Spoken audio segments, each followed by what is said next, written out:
Yo guys, what's going on? This is Jason coming back with another review, and today we're going to be taking a look at Halo 3 ODST that came out for the Xbox 360 back in 2009. Keep in mind this game had a remastered for the Xbox One and PC, but we're going to be taking a look at this the past version because the game is sort of old. But Halo 3 ODST is sort of a mixed bag. Well, it's not really a mixed bag now, but back then it was a pretty mixed bag, due to the fact that some people compared it to Call of Duty, because it seemed too much like Call of Duty, like you're a human and you're not a Spartan, that whole big deal, and that kind of made people raise their eyebrow at first at Bungie, wondering if Bungie's making a change in their traditional gameplay. And really, Halo ODST isn't really different from Halo 3 or the others. It's just you're playing as a human, and you have a few gimmicks, like the visor lit, and that to me is pretty cool. And some new weapons, a pistol and a submachine gun. But other than that, it's no different. Other than those few things, you play as a human, and of course, you already know. But back then, this game was kind of, it was how I say, it was kind of a half and half. You had reviewers like IGN giving this game a lot of praise, and you had we call it people like me, who were wondering if Bungie's changing their way of game. Now keep this in mind too. Halo 3 ODST is not a bad game, okay? It's just alright. It does have a good soundtrack. Keep in mind that the soundtrack is incredible. This is actually, I think, probably Marty O'Donnell's first soundtrack that kind of took a different change and its traditional soundtrack.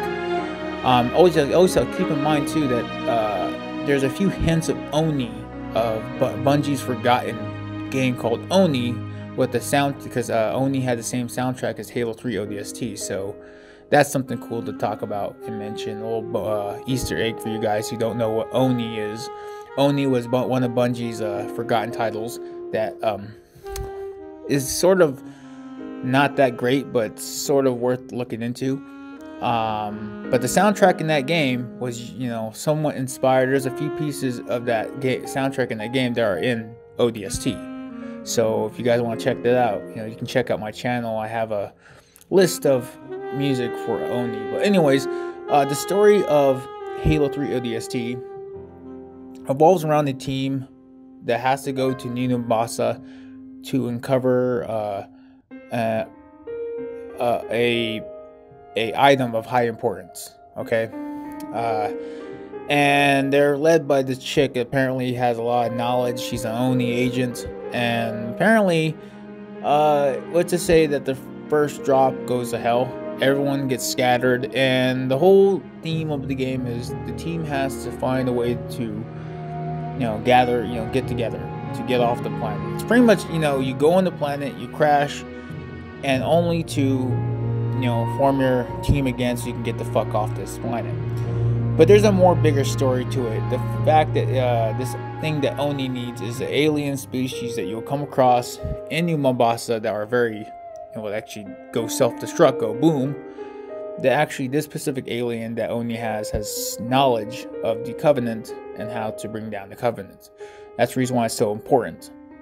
Other than the fact that New Mombasa is right underneath a Forerunner structure, and the Covenant are digging their way through so they can uncover the contents of their religious artifact. Anyways, that is the story of Halo 3 ODST. You're there on a mission to pick up an important artifact, and only to bring it back to Oni. That's it. Other than the characters, I do like all the actors in this game. All the character team members are pretty likable.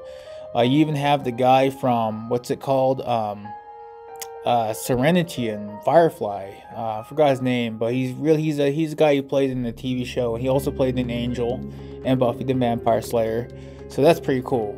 Nayland Patson, I forgot. Anyways, you can look it up yourself. Anyways, that's about it. All I gotta say about Halo 3 ODST. I don't have a lot to say about it because back then I played it, but I didn't play it as much. I played the firefight a little more than the main story due to the fact that Halo 3 ODST is kind of slow. It starts off sort of slow, and it's not entirely incredible, but it's okay. Overall, guys, I'm giving this game a 4.5. This game to me is sort of half bag. I like it, but I don't really care for it. And to me, it's just kind of in between average. Now today is in between good and bad. Back then I would probably give it like a 5, but now playing it, I just don't really see it being that great. It's okay. But overall, guys, I hope you like this review. It's a very short, brief review. I know I don't have a lot to say about it, but that's just kind of where I stand with ODST. It's just alright. Anyways, you guys take care, and I'll see you later.